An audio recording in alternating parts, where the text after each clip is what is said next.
Good morning, everybody, and welcome. My name is Patricia Vázquez. I am a global fellow at the Wilson Center, and I will be moderating today's dialogue to introduce our new report, The Lithium Triangle, to be or not to be successful. This report was produced by the Wilson Center's Latin America program. Critical minerals and lithium in particular are to the ongoing transition away from fossil fuels what coal and oil were to the industrial expansion of the 19th and 20th century. Lithium is a critical input of the batteries that power electric vehicles and which make possible the storage of renewable energy. Both of these are key to the energy transition. Bolivia, Argentina, and Chile roughly hold 60% of the world's lithium resources, and they form what is known as the Lithium Triangle.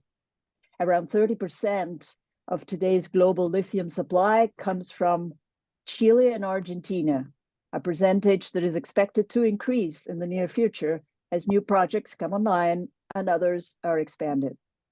With demand for lithium projected by some to skyrocket by 2030 compared to 2021 by about 800%, the Lithium Triangle is in a great position to take advantage of the ongoing energy transition. Yet, not all that glitters is gold.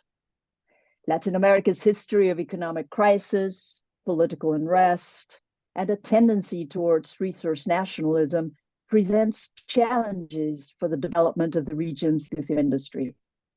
Latin America also finds itself in the middle of a global geopolitical competition for controlling the lithium value chain, with the US and Europe on one end and China on the other.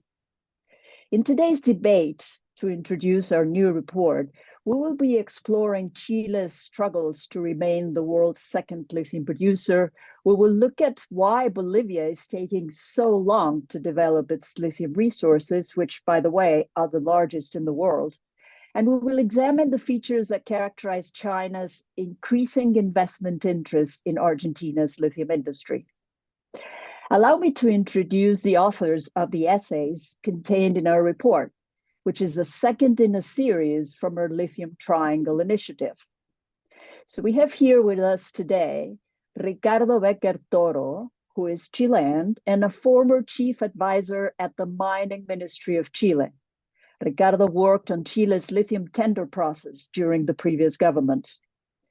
Also with us is Diego Bombacano, a professor at the Bush School of Government and Public Service of the Department of Political Science of Texas University. He is currently working on a book about the new global geopolitical struggle for the green economy. Diego is originally from Bolivia. And last but not least, Juliana González Jauregui is a coordinator at the China Studies Department of Flaxo, Argentina. Her research focuses on China, Latin America, Argentina economic and financial relations. Juliana is from Argentina. So welcome to all. I will start out the conversation by asking a few questions. Let's try to make it conversational. If the audience has questions for our panelists, please submit them through the Q&A window, and I will try to ask as many of those as possible. También tenemos una traducción simultánea al español para quienes no necesiten y se pueden comunicar a través de la opción traducción. Entonces, sin más, without further delay, let me start out with a question for Ricardo. Chile's lithium industry is undergoing through a lot of changes. There's a new national lithium strategy, etc. But we'll come to that strategy a little bit later. For now, I would like to talk with you about Chile's the world's second largest lithium producer, and it holds the largest lithium reserves. Yet you say in your paper that although lithium production and reserve volumes have increased in Chile in recent years, that growth rate has not been as expected. In fact, Chile has come down in its international ranking in these two areas, you say. Could you give us a brief overview of the legal and political or other constraints that have resulted in Chile showing a lower than expected lithium performance in recent years? The floor is yours, Ricardo.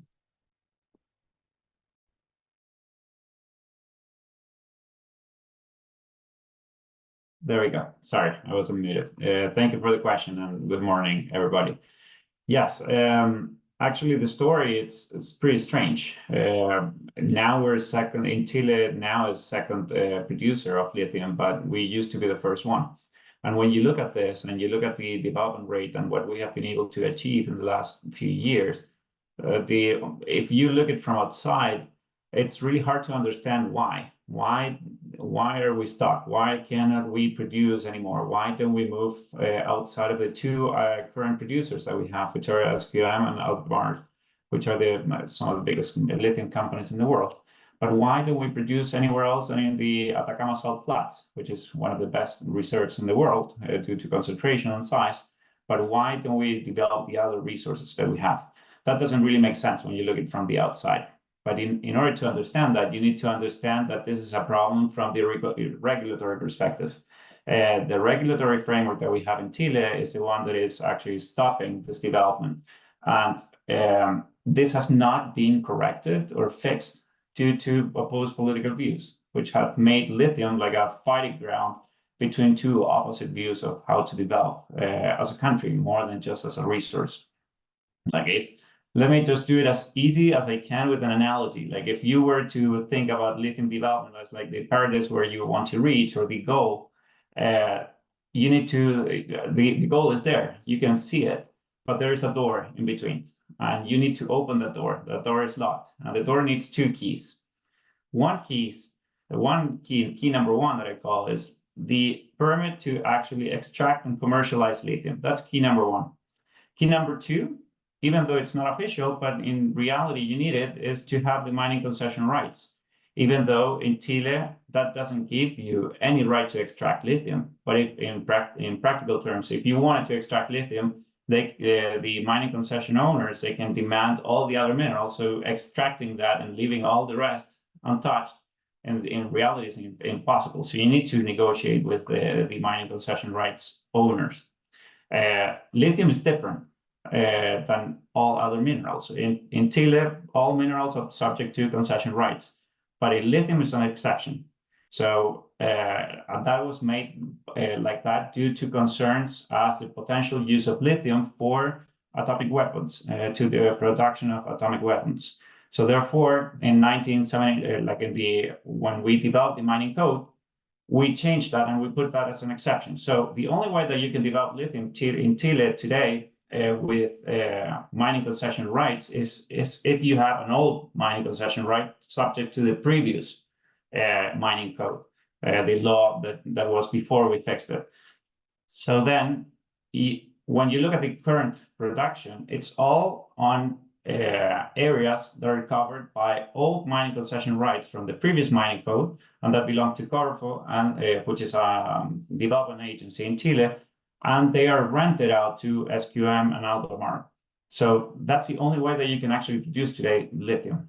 If you want to produce lithium today and you don't have one of those concession rights, you need to have this permit, which is key number one, because you can either do it by the state, its companies, by something that is called a special lithium operation contract, or if you have an administrative concession. So those are the ways that you can do it. But that's a key number one that you actually need.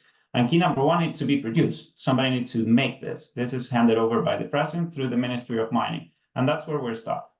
So nobody has been able to, there's only one of these contracts, special operation, lithium operation contracts that was awarded to Codelco, our national company, just because that way they could just get together with a private company to develop this. But there is not being any developments. It's highly politically charged, and it hasn't been fixed for many years. So at the end, going back to the analogy, you know where you want to go, but you need two keys. There is only one, and the other one doesn't exist. So then there is no way that you can develop any type of projects before we fix this issue. And that's where we're stuck. And that's why you don't see anything else besides what we have in the Atacama Salt Flats. Thank you for doing a great job at describing a quite complicated legal system. But I will stay with a comment that you said. You said that lithium is very highly politically charged. And I will bring that comment onto my next question to Diego, who could talk about Bolivia, and which is a country that has a lot of natural resources, but it seems that Bolivia cannot agree on how to manage the resources, and this is not from today. I can think about the gas wars of the 2000 decades, where a president was ousted because of that, or in 2019 when Evo Morales also resigned because of differences on how to manage future lithium royalties. And then a few days ago, there were several government officials imprisoned for allegedly having mishandled the construction of lithium evaporation ponds under the previous government. So, Diego, you also say in your paper that the main challenges for Bolivia to develop its huge lithium resources are political. And you also say that corruption is endemic and has a role to play. Could you walk us through the politics behind Bolivia and behind Bolivia's lithium, and why it is impacting, how it is impacting the country's lithium potential? The floor is yours. Yeah, thank you very much for the invitation, first of all. It's great to be here. And as Ricardo said, the politics is really central to the issue of lithium development in Bolivia. I would say particularly. I wish Bolivia had some of the problems that Chile has, and those are problems that are much more at a much more developed stage.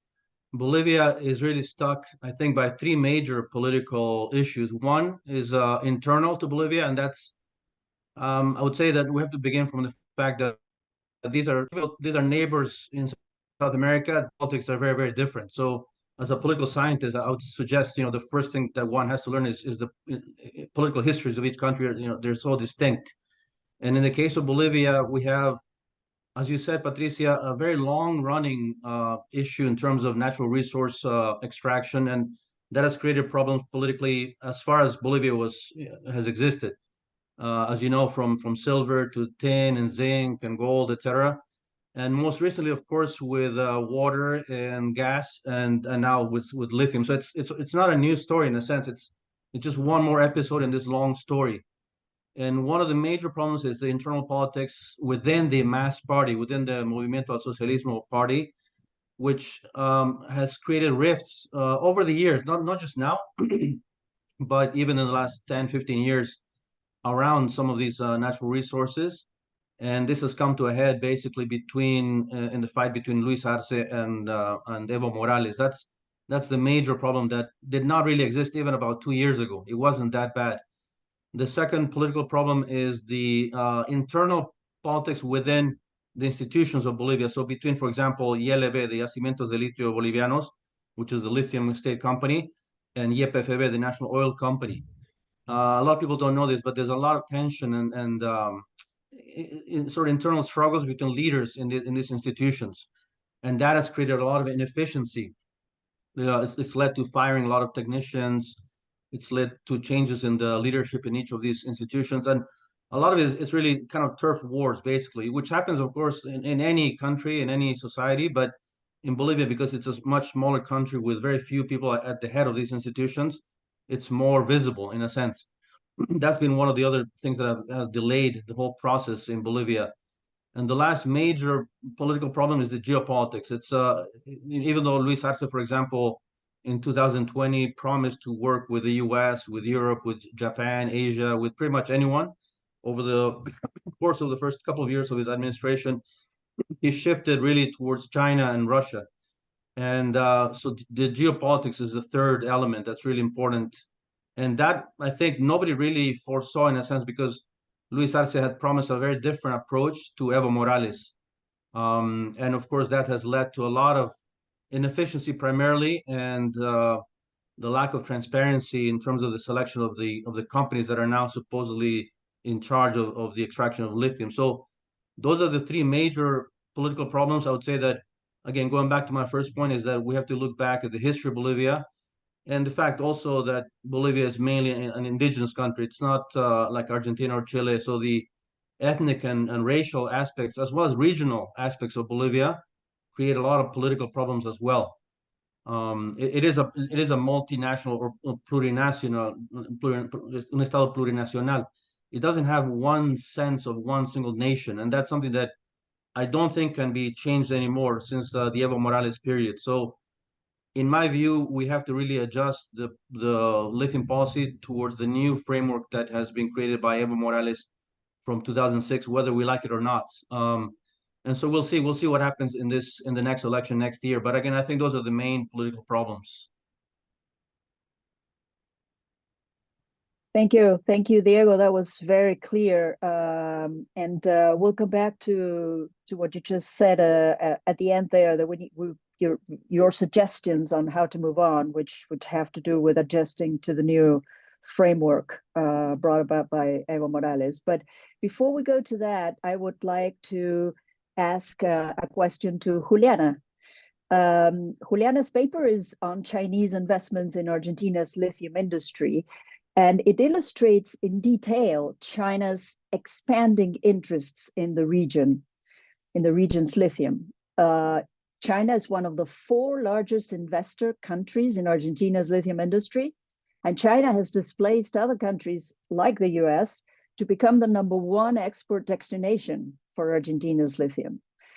It seems that Chinese investors are in for controlling the production of lithium in Argentina rather than for just the business return of the investment. So, Juliana, could you please walk us through what are the main characteristics that you see in Chinese investments in Argentina's lithium? Yes, of course.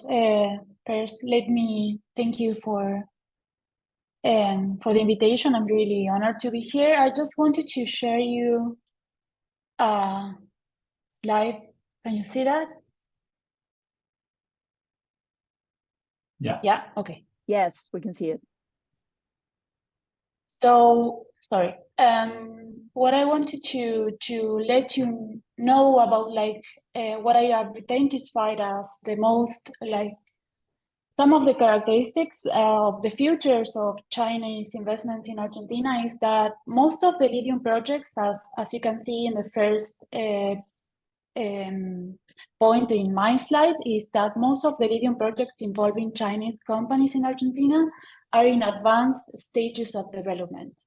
What does that mean? That is that with the resources already identified and proven as feasible for extraction, but also with the project's construction permits already approved or the construction already started. Most of the projects where Chinese companies are involved are or under construction or under the feasibility phase. So just to see or to show some of the numbers or that show that Chinese companies are mostly interested in investing in advanced projects is that we don't have the numbers for last year, but we do have the numbers for year 20 and 22, and the total investment budget for lithium exploration in Argentina was $93.5 million, and in this budget was represented mostly by Australia, Canada, the United Kingdom, and China. China is in the 4th place, so that shows that a Chinese company, at least for now, invests mostly in advanced projects. A second characteristic that I think that is really important to highlight is that Chinese investors seek, as Patricia introduced, seek to control the lithium carbonate that will be produced by Argentinian plants. and that will be exported to China and used in the production of not only batteries but also components of batteries and related products. So the interest of China and in this case of Chinese companies is in acquiring Argentinian lithium, and this has been reflected, as you can see. I just wanted to show you, this is in the report, but just as Patricia mentioned, you can see here that in 2022, in 2021, 22, and 23, China was the main destination, representing mostly 40% of lithium exports of Argentina to the world, followed, of course, by Japan, South Korea, and the United States. But as you can see here in the other slide, since 2017 and 2018, particularly, China has acquired like a leading role as the main, as becoming the main destination of Argentinian exports of lithium. As a third characteristic, and going back to my slide that I wanted to show you today, is that Chinese investments respond mainly to, not mainly, like essentially to mergers and acquisitions or brownfield operations. In some cases, Chinese companies start acquiring like a small participation, but they progressively take control, commonly the majority of the total of the projects. That is that what they tend to do, and this is something that is happening with most projects with other big operators in Argentina, but they try to take like a exclusive presence in the salt flats in Argentina. And in this case, I just want to stop that there and say that in Argentina there are only 2 cases with no neighbors. That means that there are cases of projects that are situated in one salt flat, and what Chinese companies tend to do or are tending to do is to own projects that are exclusive, like domaining, like in the salt flats. So coincidentally, there are only 2 projects that are owned by Chinese companies in Argentina and that have no neighbors. That means that they have like exclusive participation in the salt flat by controlling 1 or more projects. And this is the case of Mariana projects in this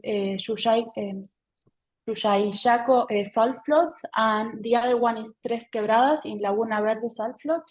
Both of them are in the first case, Mariana project is controlled by Canfen, and in the second case, in Tres Quebradas project, is controlled by Sijin.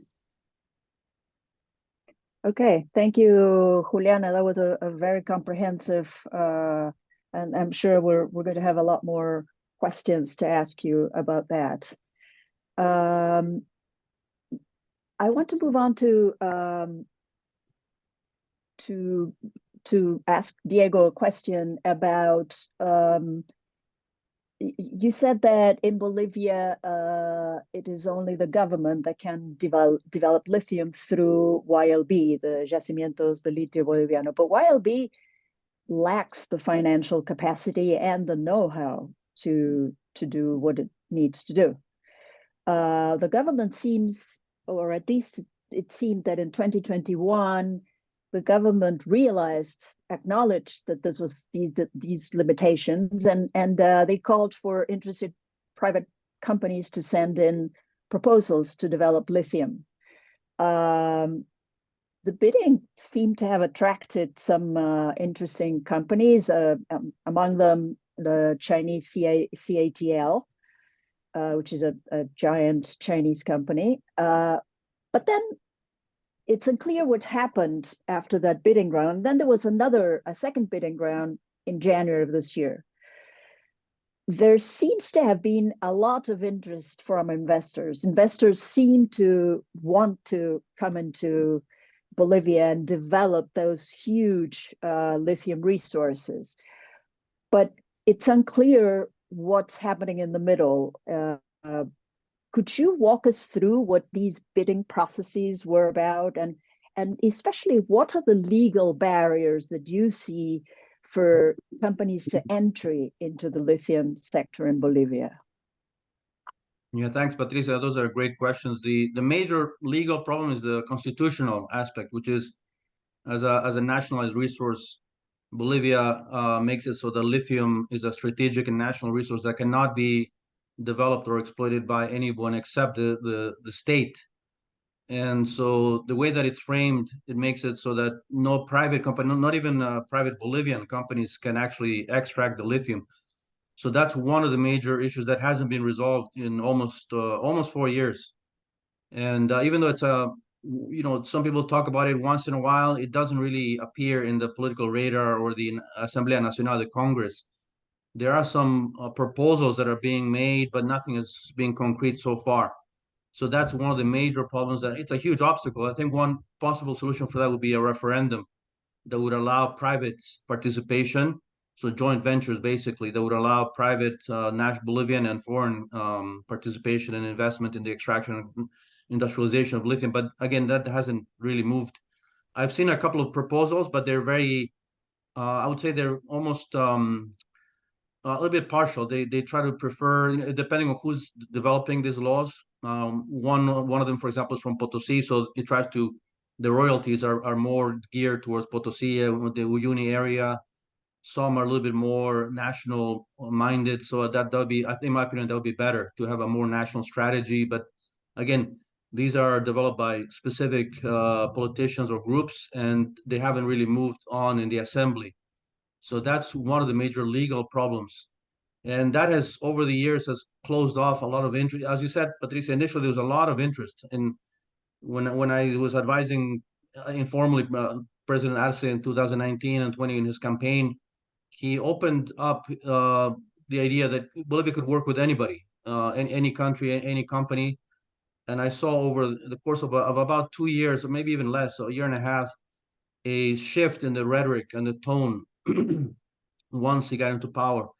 So the April 2021 was the first launch of the first convocatoria, which is the way that was done was not really the most conducive to transparency, because it wasn't in a sense, it wasn't an open tender. It was a call for proposals. And so that allowed a lot of flexibility for YLB officials to decide which companies should be accepted or which one should not. And that started the whole kind of snowball effect of lack of transparency over the year and a half. YLB never really gave reasons for why some companies were included, why some were excluded, especially technical reasons, right? It's sort of more technical and comparing the technology and the results of the pilot test. In some cases, there really wasn't any evidence of the pilot results. Only one American company went to Uyuni for 5 months and had very good results. Eventually didn't work out for them. But the Chinese companies did not really show the results. So when the CATL consortium and the CITIC company of China also got these convenios, which are not, they're agreements but not contracts, so that's a major problem. And then the Russian company Uranium One, which is part of Rosatom, surprisingly in some sense, because it's not a lithium company and it wasn't really the first thing is that the first convocatoria was for DLE, for direct lithium extraction, but none of these three companies are really focused on DLE. That's the first issue that many people pointed out over the course of a year and a half. And the other issue is that they didn't really show results, and as a consequence of that, I think the second call came in. The government saw that these companies were changing their proposals for technology, for the financial aspect as well. They were not really showing results, at least even at the pilot level. So this second convocatoria is even for the smaller lakes. It excludes Uyuni, which is the huge resource that Bolivia has. And it's for the smaller lakes. And even though a lot of companies have submitted proposals, not many of them are well known. And again, this is still in the DLE. So that's another major problem, is that the government of Luis Arce chose to completely discard the ponds, the evaporation ponds, which Evo Morales built. And I think YLB knew that maybe the best solution would have been to use both, use a hybrid method, mix salts with both the pool, the ponds, and DLE. But again, this second convocatoria is for the smaller lakes, which have much less, or maybe less, the concentration of lithium is not as good, and they're very far away. There's little infrastructure. Even Uyuni has very little infrastructure in terms of roads and gas and electricity. So I think that's also the other thing that delayed the process. Yes. And in the meantime, Bolivia may be missing out an opportunity. But it's interesting because we're talking here about two countries, Chile and Bolivia, that consider lithium to be strategic. But in the case of Bolivia, it seems to me that lack of transparency could be an important problem. In the case of Chile, Ricardo, last year the government launched the National Lithium Strategy to try to jumpstart the lithium industry and solve some of the obstacles that you mentioned before. The strategy, in a nutshell, introduces public-private partnerships for developing Chile's lithium through various categories of state participation. There seems to have been good private sector responses to Chile's national lithium strategy, but I would like to hear your thoughts on the strategy. If you think that it may solve the tensions between those who want private investments in Chile, in the lithium industry of Chile, and those who want the industry to be solely managed by the state. What do you think are the pros and cons of the strategy?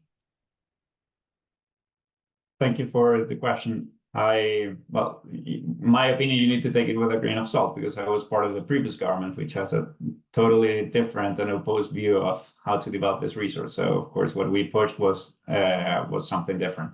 But having said that, and I'm trying to be as objective as possible, for me, like, if you think in a world where in order for you to develop this, you need this key number one, or key number, the key that provides this permit. Even having the option that key will be produced, of course, is going to make people happy or players happy.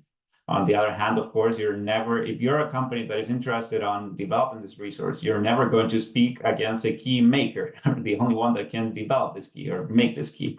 So I'm not surprised if nobody's criticizing this from the private sector.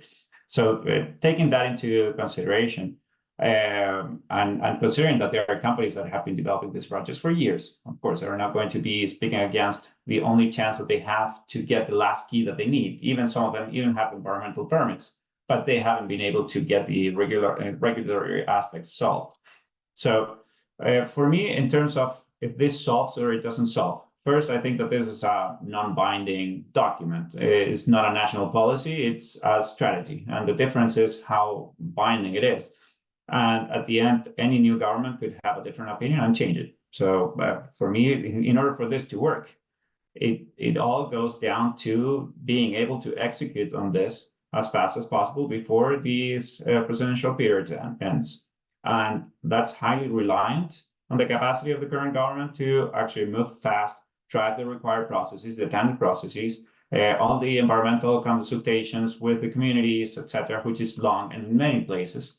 And that's something that is really hard to do. I've been there, and I had to drive this process. For us, it took us a whole year to do a high standard process that could survive all of this. And at the end, it was taken down by the Supreme Court in Chile due to a specific aspect that was that we didn't do any communities consultation, because for us, it didn't have any space, any area defined. So how could you do a communities consultation if you didn't know where it was going to be applied? And that could be taken down to the environmental evaluation where there is community consultation. That was our thinking, but that was not agreed by the Supreme Court. So that's what happened. But that takes resources, a lot of focus, and a lot of efficiency. And if you're driving this same process, including environmental communities consultation in several different salt flats,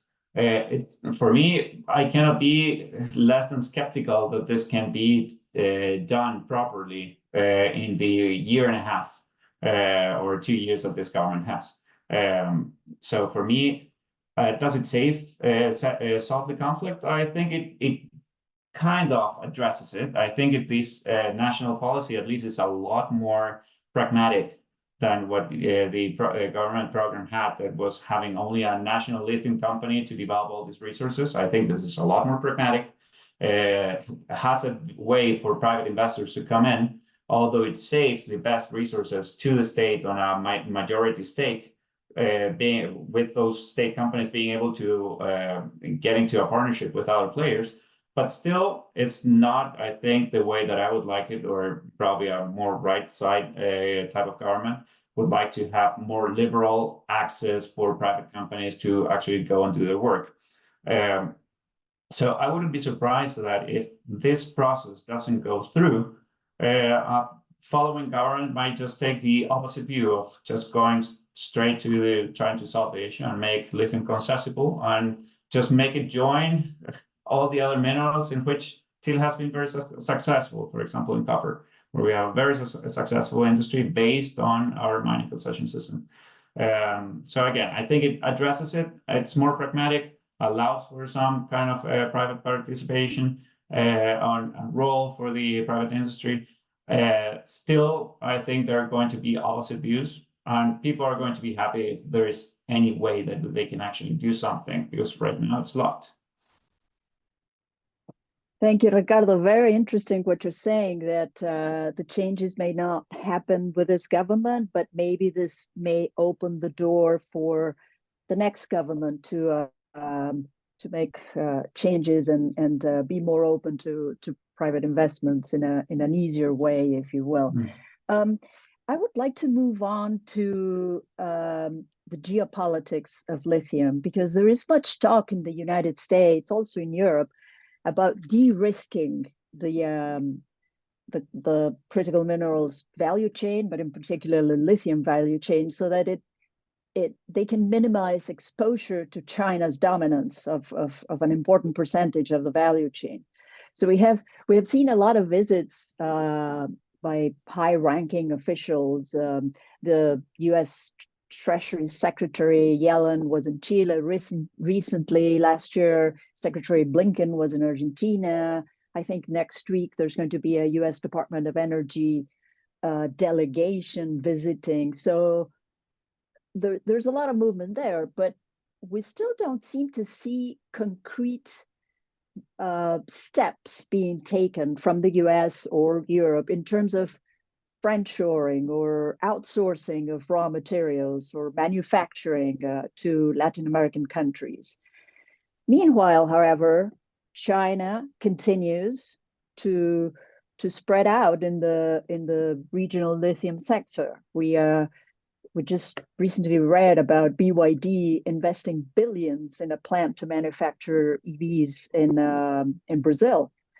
And BYD is also in Mexico. So the first question, so I would like the three of you to answer this question. But first, Juliana, how do you see the US-China geopolitical tensions impacting or developing in Argentina's lithium industry in the near future, especially now that you have a government which is more aligned with the US and has had not very nice words to say about China? How do you see, what are your thoughts on this? Well, as I mentioned when I started my presentation today, is that Chinese companies have increasingly become important actors in Argentina.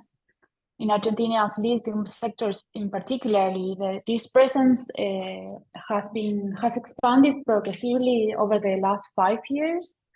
But this has happened in the framework of Argentina and China's comprehensive strategic partnership that celebrate actually this year 10 years. So what I see is, I mean, if you look at the numbers, for example, between 2020 and the first quarter of last year, mergers and acquisitions announcements in the Argentine lithium sector from Chinese companies represent approximately 22%, yes, of the total announcements that were registered. So in Argentina, for example, nowadays there are 3 lithium projects or 3 lithium plants in production, and there are 47 projects in different stages of progress. And Chinese companies are involved at least in 14 of these 50 projects or plants, I mean. So what I see is that, and in fact, there are also Chinese companies that have signed an agreements, for example, to provide or supply technology to some of the projects. So they are not investors, but they are providing technology. So what I see is that lithium has attracted the majority of Chinese investments in Argentina's mining sector over the past five years. And recent tendencies demonstrate that these investments will continue increasing. In fact, last year we had the announcement of Tsingshan that is already involved in a plant, but it's already announced that the construction of an electrochemical plant to produce hydrogen chloride and sodium hydroxide that are products that are needed to produce lithium carbonate. And also this year, for example, last month in March, in March, yes, Canfen announced an investment of 7 million, equivalent to 15% of a project in Salta. So you see, like, Chinese companies intending to keep on trying to having a really important involvement in Argentina's lithium sector. And this week, for example, the recent Argentinian foreign minister visit to China, Diana Mondino, the president, she met with the president and founder of Tibet Summit Resources, who announced that they are providing more investments surrounding $2.2 billion into the lithium projects in the country. Also, she met with Canfen's president, who highlighted the decision to advance in investments in the lithium sector. So what I see is Chinese companies keeping on and rapidly acquiring a relevance in the sector, but not only in lithium, but also in renewables. I mean, Chinese companies and also a lot of financing from Chinese policy banks, but also commercial banks have been like really relevant in recent years to develop projects related to not only the wind sector, but also solar sector. So and I see. This is something that I mentioned in the report. I see, like, not an absence, because there is a wide range of foreign companies that have invested in lithium sectors in the country, from the United States, from Netherlands, from the United Kingdom, from Canada, Australia, South Korea, Japan, and Ireland. But Chinese companies are rapidly acquiring relevance, and they are taking advantage of this relationship really quickly. Thank you, Juliana. It sounds that it probably wouldn't be good common sense to step away from all that investment coming, even if it's coming from China, for Argentina. But continuing to talk about geopolitics, Diego, Bolivia has obviously sought ideological alliances with China, with Russia, when it comes to investments in lithium. Will that negatively impact the future of Bolivia's lithium industry, you think? What are your thoughts? Yeah, that's a great question. I mean, it's at the center of the debate since at least about a year and a half ago, when lithium became a political issue. The interesting thing about Bolivia, I think, especially, is the role of Russia. It's much more advanced than in many other countries. The fact that Uranium One got a deal with Bolivia, the fact that Russia has nuclear medicine agreements with Bolivia as well. So that actually preceded even the lithium launch. So Bolivia has had very good relations with Russia. I would say at least going back 5-6 years, and improving even despite the war in Ukraine. So that's one geopolitical issue that's not really given that much attention, that I think it's going to be especially a problem for the West, for the US and Europe, especially for the US, of course, given that it's a direct competitor, and that China, as Juliana said, that's the modus operandi of China. Is we know it pretty well, and they do the similar things in Africa, etc. But the role of Russia is interesting, and I would say the other thing that's there is the lack of proactive policy from the U.S. The U.S. I know there's interest, and there's been a lot of signaling from the U.S. government and American companies, especially smaller American companies. For Albemarle, for example, doesn't really have interest in Bolivia because of the political risk, but some of the smaller DLE companies were very, very keen. But of course, the U.S. government cannot help them directly, just in the way that the Chinese government can help companies. So the absence of even a soft power element of the U.S. in Bolivia specifically, I think could be an obstacle. People don't see, even people who are more conservative in Bolivia, they often ask me, so what is the U.S. proposing for Bolivia in terms of lithium? And so all I can say to them is that there are a lot of smaller American companies interested, but the U.S. government, I think, might want to rethink a little bit and try to propose things like educational programs, grants, scholarships.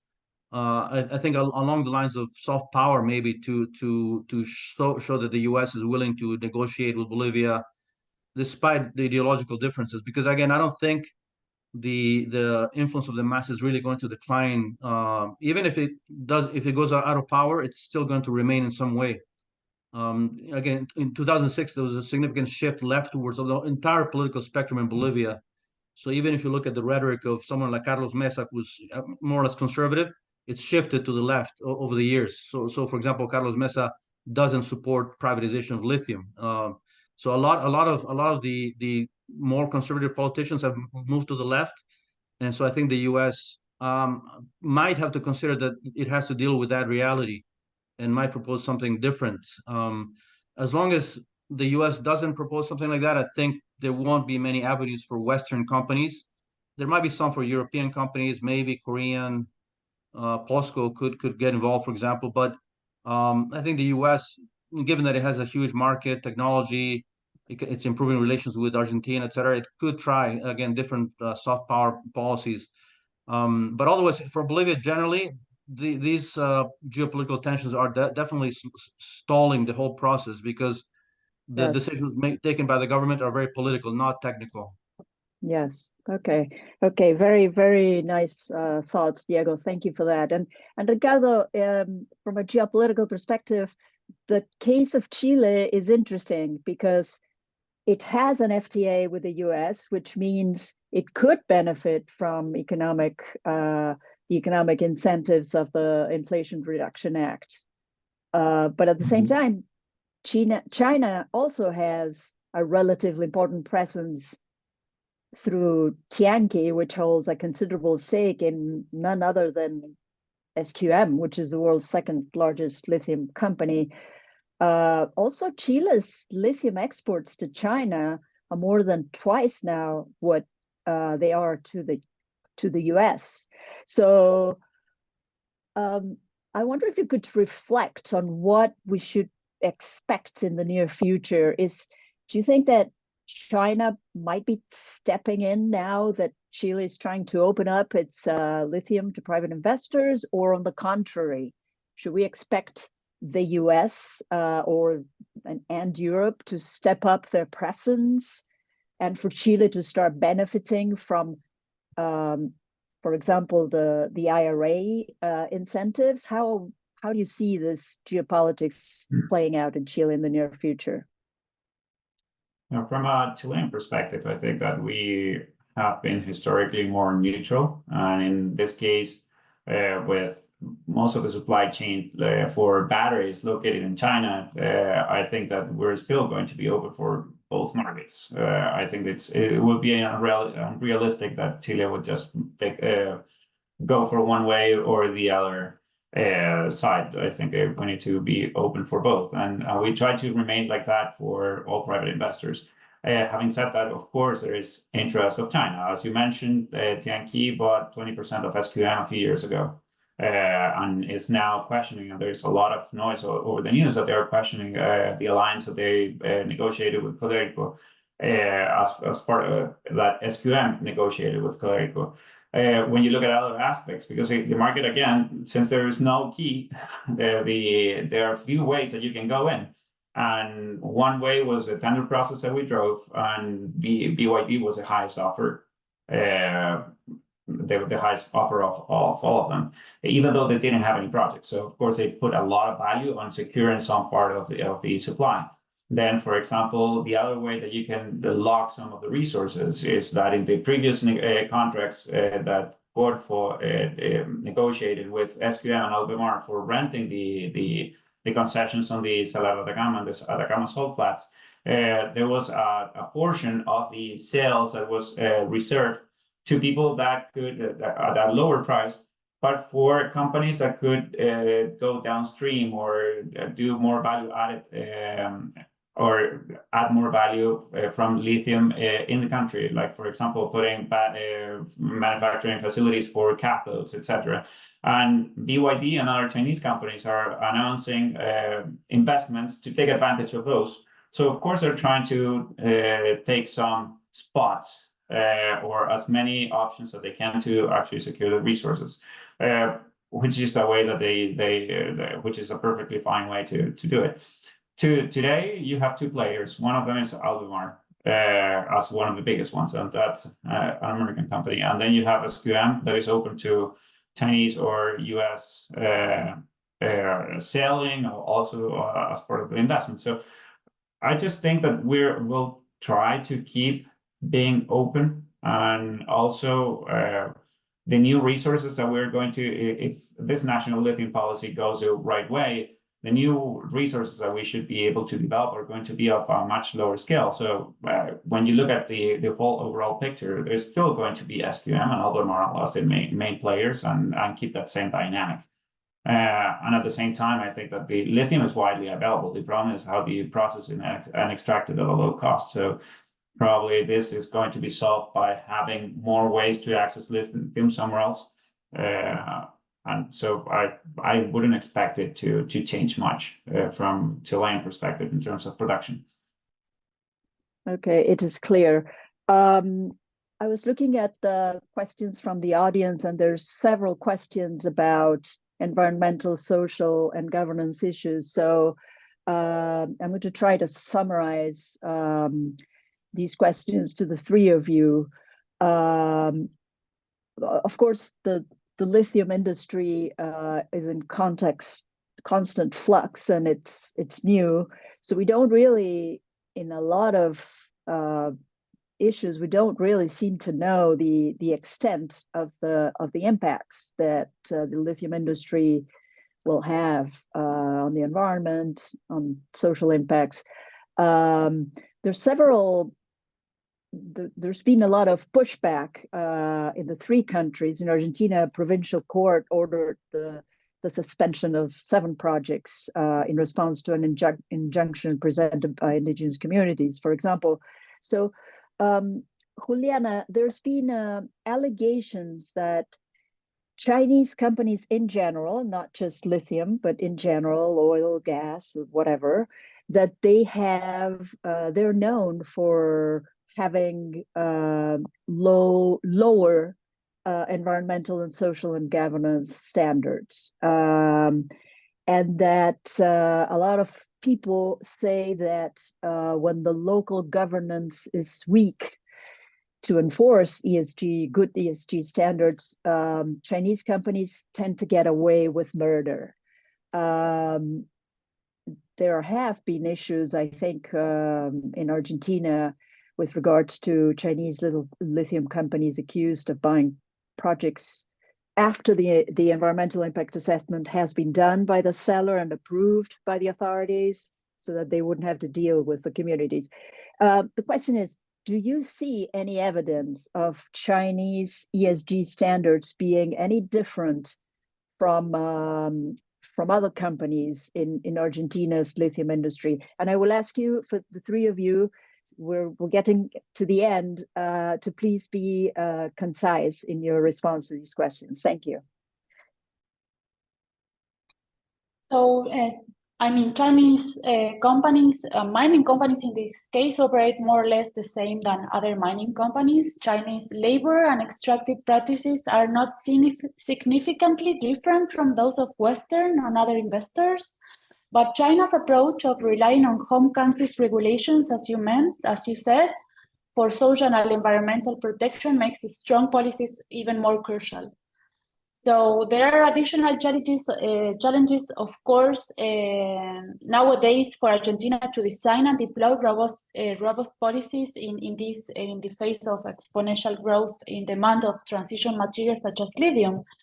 There is a case in Argentina that is like maybe the most well-known, that is the plant that is nowadays in operation, that is Caucharí-Olaroz project, what was rejected, and in which like indigenous communities claim that they were affected by the water supply, animals and plants, that foreign firms, in this case Chinese firms, but also other foreign firms that are involved in the plant, do not comply with the environmental assessment, and they claim that they were like contacted before the assessment, and then once they got approved, the contact was less frequent, and that the companies violated the rights to free, prior, and informed consent.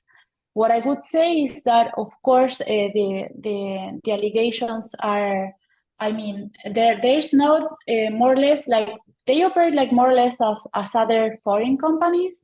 But nowadays, the problem is more in Argentina's side than on the Chinese or other foreign companies. I mean, this tendency of China's approach of relying on home countries' regulations pushes Argentina to implement and to design like policies that are more like according to nowadays context, right? Okay, excellent. Thank you. Thank you for that. Ricardo, in Chile, there has been resistance to lithium projects from local communities, mainly linked to issues with the consultation process. And this year, in fact, SQM went as far as suspending operations in Atacama due to roadblocks. Do you expect the new partnership with Codelco, in other words, with the government coming in to the joint venture, to open up more conflictive situations with local communities? Or do you expect, on the contrary, for the fact that the government's presence is going to be there to ease out tensions? I think that the presence of Codelco as part of us, by being a state-owned company, eases some of these tensions, but I think it's still going to be hard. Nowadays, we do have a lot of, I wouldn't say issues, but a lot of demands from communities that are demanding better standards, sharing of the proceeds of all these projects, which is also based on being them the ones that are receiving the impact of this investment. So having said that, I think that these are going to continue, but again, it should be something that is solved as part of our regulatory or our institutions, environmental approval processes, being able to obtain the right permits, being able to comply with all the environmental consultations, and being able to I would say, to bring in those learnings from environmental consultations into the projects and being able to design those projects the right way. I think that's a way that it is moving, and we have a whole issue now with environmental regulation that includes environmental consultation, that it's going to demand us to make it more swift, but keeping the standards up. And that's, I think, it's not only for lithium, it's going to be also, it's the same thing that is happening for copper. So it's not a new thing. I think we need to keep doing things right, making processes more expedite, but having clear standards and the right institutions that can help us to drive through and be able to come up with great projects. Thank you, Ricardo. And Diego, you have 1 minute, being the last.